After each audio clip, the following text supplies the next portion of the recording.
just a short while back, and he was essentially talking about the talks with Iran. He said that, of course, Iran needs better PR people. He also said that he's not heard from Iran's supreme leader.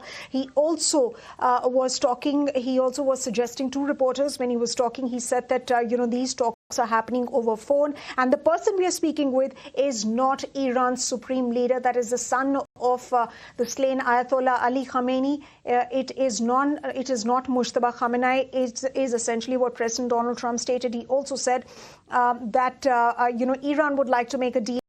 If they would like to make a deal, we would like to make a deal as well. So, ladies and gentlemen, that is the big story that we will be following up here, right here on ET Now, on how these talks go along, and is there going to be a complete cessation of hostilities from both the sides, in fact from Israel as well. But for the moment, let's switch our focus back to Startup Central, and here we were talking about how market conditions have presently led to an impact on new age listings, with many currently trading below their issue price. And will that actually have an impact on the big IPOs that are currently in the pipeline? I'm talking about Flipkart and Zepto. In fact, let's bring on board our guest today on the show, who's going to be discussing this particular story with us. I'm now joined by Vivek Soni. He's a partner and national leader, private equity services, Ernst Young India. Thank you very much, Vivek, for taking the time out and speaking to us here on ET Now. And apologies for the minor disruption. When President Trump talks, we have to listen, given the fact that the kind of swings that it leads in the market. So let me ask you first about the IPO Corner, which has remained rather robust all through last year. And even though there were tensions between Russia and Ukraine, there were tensions between Israel and Gaza as well. So why are investors particularly spooked about this particular war? And would more companies be looking at sort of delaying their listings? Firstly, thank you so much for having me on the show, and no apologies required. We're living in the age of massive disruptions, so we got to work around them. So coming back to your question, I think initially if you recall, when the Ukraine-Russia conflict played up, there was a lot of uncertainty. But I think over a period of time, folks sort of took view that it's a regional conflict, and workarounds were created by the global economy around all the basic raw materials, which seem to have some sort of a supply chain restriction when that conflict erupted. And things began to move back to normalcy for the rest of the world. Same is the case of the earlier conflict that was there. But I think now we're very early into this. And a lot of people are waiting and watching. As of now, there's so much uncertainty and people are naturally concerned. And the business risk premium has gone up, has spiked basically.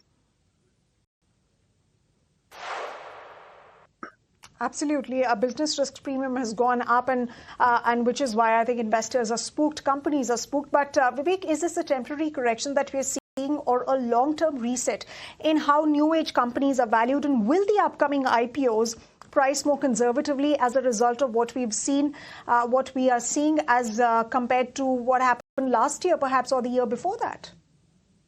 See, I wouldn't particularly pick on new age companies. If you see, all companies have corrected, whether you are new age, whether you are traditional old economy, manufacturing companies. In this uncertainty, trading multiples have compressed across the board, across so many sectors. So I wouldn't say that it's particularly a case of new age companies. That's at least the view that we have out. Okay. And what is the outlook that you have for IPOs that are going to get listed on D Street this year or perhaps next year? Because like I stated, that there's been a lot of interest amongst IPOs to list on D Street, and many of these companies, Vivek, they have flipped back to India because they want to list on the D Street. So what is your overall assessment and reading of where the IPO market is headed from here on?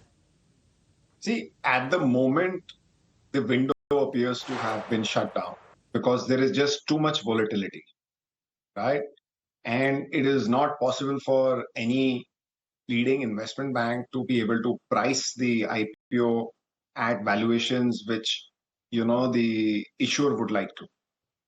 Now, when will it change? It could take 2 months, it could take 3 months. It really depends on how this conflict pans out and when normalcy begins to return.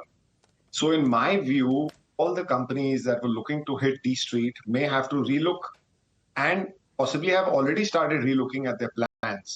Do they want to do it now? What if they do it 6 months later? What if they do it 12 months later? And they've started running scenarios accordingly. This goes for new age companies as well as traditional old economy, both of them. Okay, and when we talk about correction, Vivek, how much of the correction that we saw on D Street, particularly with respect to new age companies, how much of this was due to overvaluation of these companies at listing versus post-listing performance? So that is a difficult one to call out, right? Now, typically, most companies, when they go an IPO, they try to do it at a price which is sustainable. They like to leave something on the table. The problem is that this complex situation has been compounded by relentless FII selling because of a wide variety of factors haven't found the kind of return they wanted from the Indian markets. And this is adjusted dollar returns. So that has compounded the problem. Then the spike in this uncertainty has just reduced, risk appetite for emerging markets in general and India in particular. India has also not performed as much as some of the other emerging markets, such as Korea, such as China. And just people are looking at things from a completely different lens.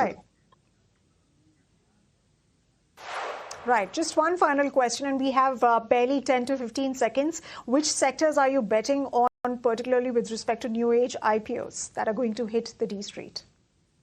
I would say looking at companies which are in the healthcare sector, companies or healthcare technology, companies that are on the energy supply chain. I would say those kind of companies are going to do very well, given the long-term prospects of these two sectors and how they are insulated from what's happening around. Right. And manufacturing, let's not forget manufacturing, because we are told that the government is going to be coming up with a PLI scheme for smartphone manufacturing. There is already a scheme for components manufacturing. But on that note, Vivek, we're completely out of time on this conversation. But thank you very much for sharing your thoughts and your perspectives on what to expect really from the IPO corner, particularly with respect to new age companies and startups that are looking to get listed on the Lal Street. Thank you very much, ladies and gentlemen, to you two for tuning into Startup Central and being here with us on ET Now. Thank you.